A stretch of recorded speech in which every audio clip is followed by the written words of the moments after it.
Rafael, como vai? Boa tarde. Olá, boa tarde, tudo bem? Seja bem-vindo aqui à Rádio Bandeirantes, ao Bandeirantes Acontece. Ô Rafael, você tenho absoluta certeza, já deu inúmeras entrevistas, escreveu e discorreu acerca da reforma tributária. Nós tivemos nem faz tanto tempo assim, né, num país organizado do ponto de vista das finanças. A reforma tributária tem que durar, ou se precisa de uma reforma tributária, tem que ser feita de uma maneira tão assertiva a ponto de durar um determinado tempo. Mas aqui no Brasil a gente tem uma característica que é, mal acabamos de realizar já temos que fazer a próxima. É mais ou menos como a reforma da Previdência, que mal acabou aquela reforma da Previdência, a gente já estava falando que daqui a um tempo a gente já teria que fazer outra. Porque aquela já não daria conta do que se pensava originalmente para que resolvesse os nossos problemas. O tema está na baila mais uma vez. Qual é o ponto que é comum de todas as vezes, quando se fala de reforma tributária, e que a gente não consegue encontrar nenhuma solução? Eu acho que o comentário que você fez é muito pertinente, né? Porque você mencionou e falou, olha, acabamos de ter uma e já estamos falando em nova, e isso parece algo recorrente no Brasil, não só com a reforma tributária, mas com diversas outras reformas. E o ponto que eu acho que gera essa recorrência em termos de reforma é que nós não conseguimos fazer uma reforma estrutural que efetivamente simplifique o sistema tributário brasileiro, reduza o número de impostos, reduza a burocracia existente. Então, como o governo, via de regra, não tem força para fazer uma reforma estrutural, ele faz pequenas reformas paliativas que ajudam momentaneamente, mas que após um curto período de tempo já existe uma necessidade por realizar uma nova reforma, um aditamento àquilo que foi feito anteriormente. Oi, Rafael, tudo bom? Seja muito bem-vindo ao Bandeirantes Acontece. A Sônia Blota aqui com você. E num ano de pandemia, como você administra, enfim, esse caos que o mundo está vivendo, inclusive o nosso país, e toca uma reforma tributária? Eu sei que essa pergunta, todo mundo fala que é a pergunta de $1 milhão, né? Mas eles precisam saber antes, porque a gente precisa de urgência aí nesses projetos importantes para o país. É curioso que, ao mesmo tempo que a gente pensa e que a gente passa por um ano difícil, né, de pandemia, que muda, consequentemente, as prioridades do governo brasileiro, a própria situação de pandemia acaba representando um cenário extremamente favorável para a aprovação de uma reforma tributária. E eu digo isso porque os contribuintes, sejam eles as pessoas físicas, as empresas, eles passam por momentos de dificuldade em que a carga tributária hoje posso até dizer, excessiva, é uma carga bastante pesada, e existe uma série de entraves burocráticos que dificultam os negócios, né, de empresários, de indivíduos em geral.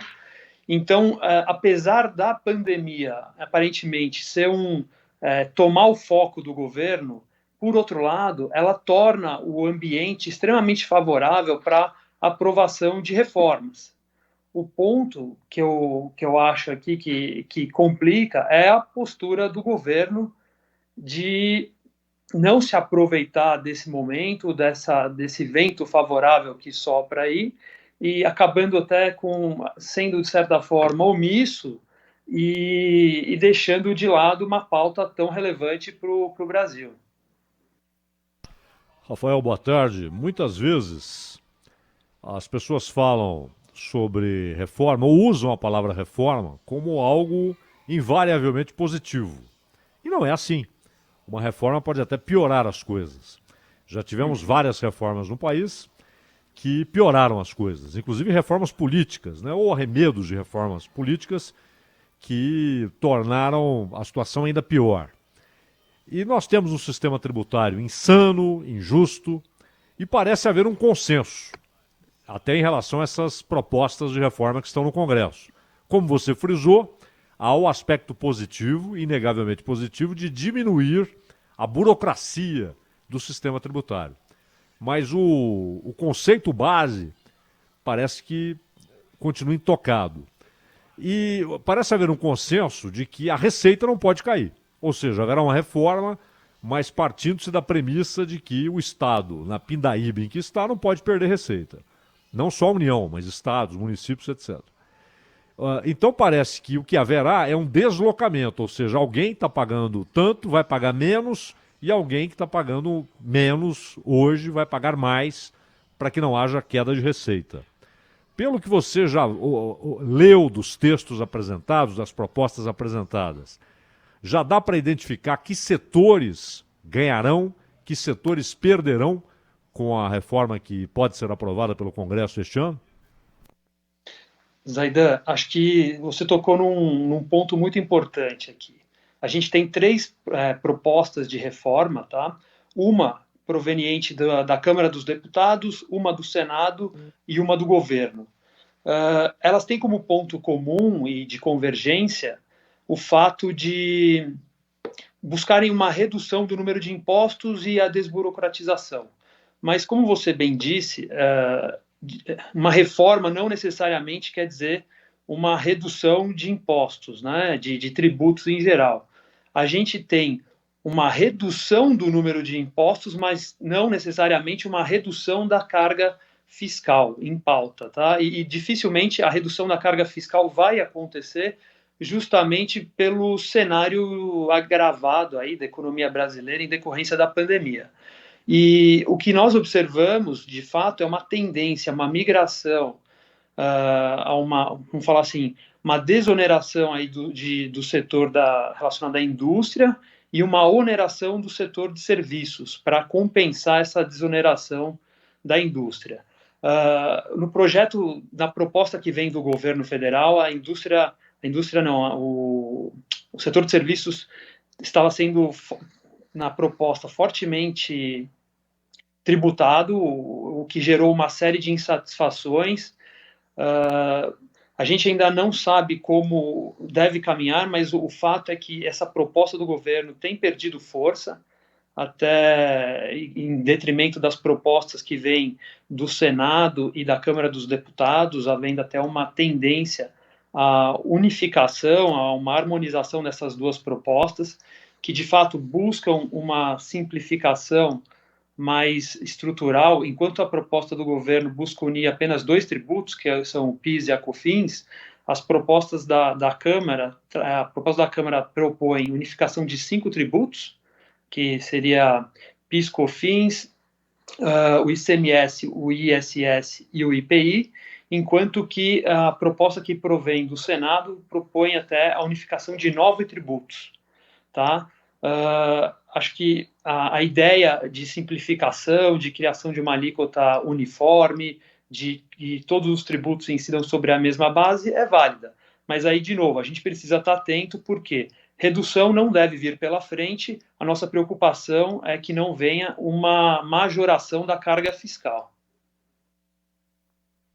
Rafael, o Estado de Direito é outra expressão que é usada por todo mundo, né, como algo ideal, mas no Brasil há uma relação muito difícil e que, na minha opinião, fere inclusive o Estado de Direito entre o cidadão e o Estado.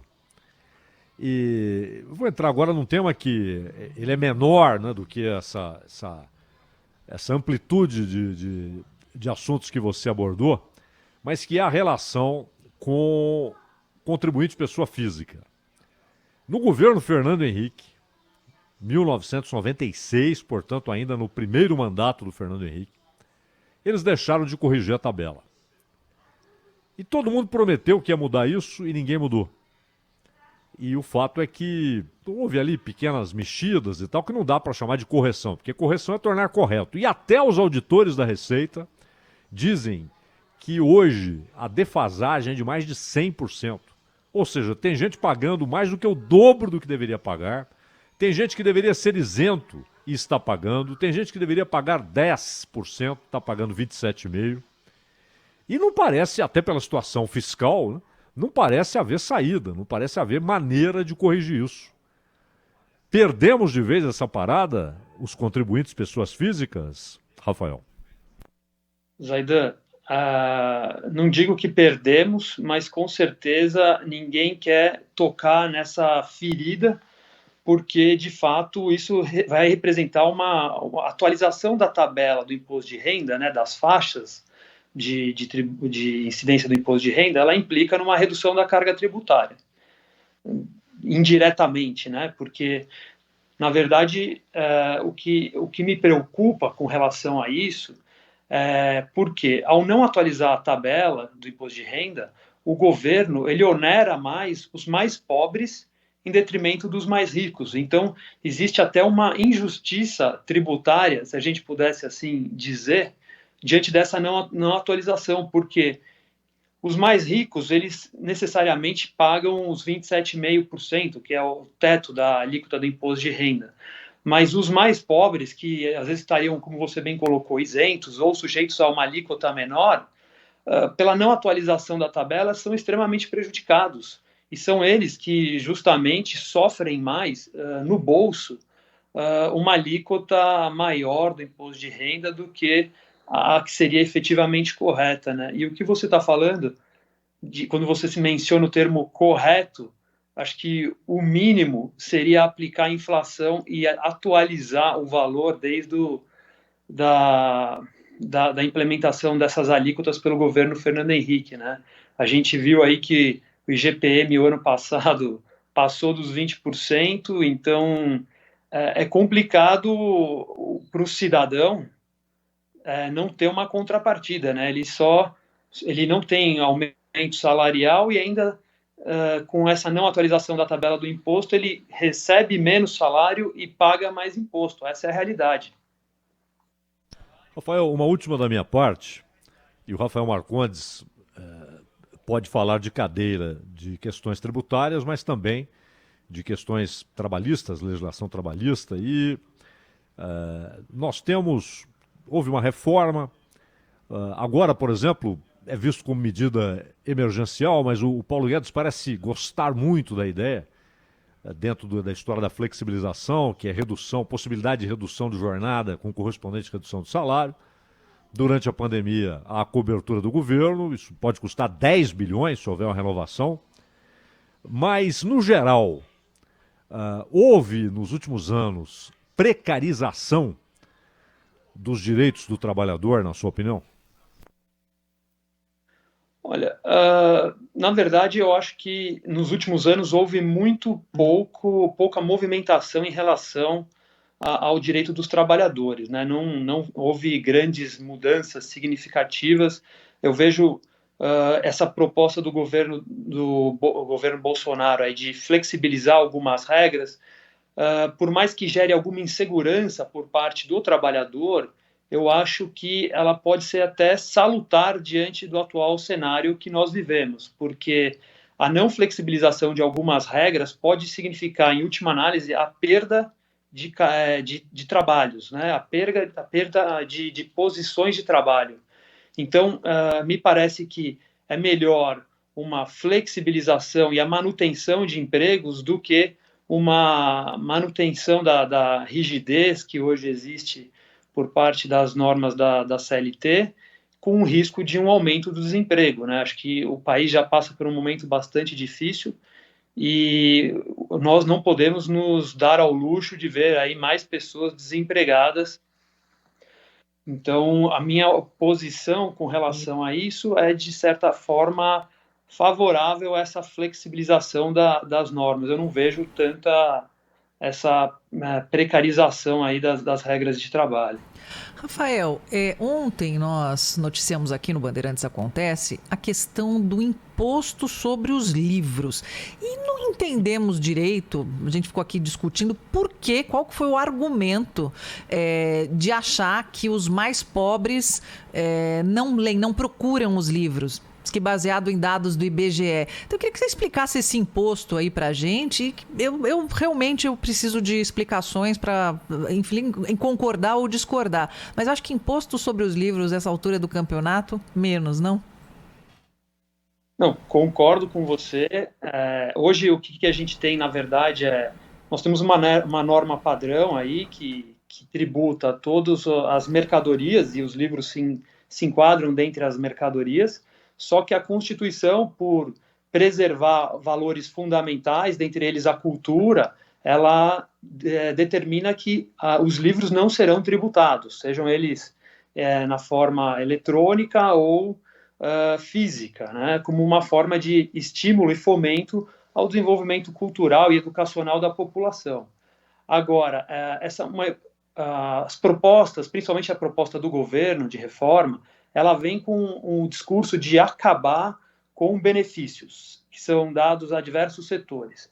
E aí até vejo com bons olhos, mas como você bem falou, assim, tem alguns setores, e aí a gente pensa especificamente nessa questão dos livros, no setor da educação, que já são tão prejudicados aqui no nosso Brasil, que não faz sentido você onerar.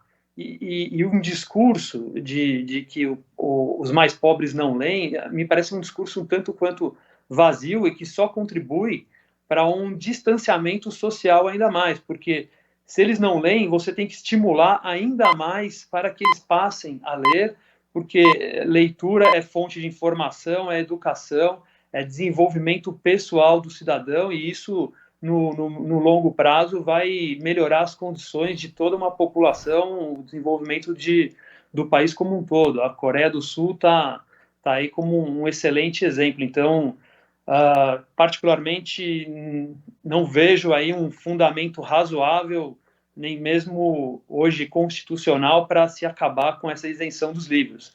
Para que isso acontecesse, teria que haver uma alteração na Constituição, e aí a gente fica nas mãos do Congresso, torcendo para que eles não validem desculpe a palavra aí, mas uma atrocidade como essa.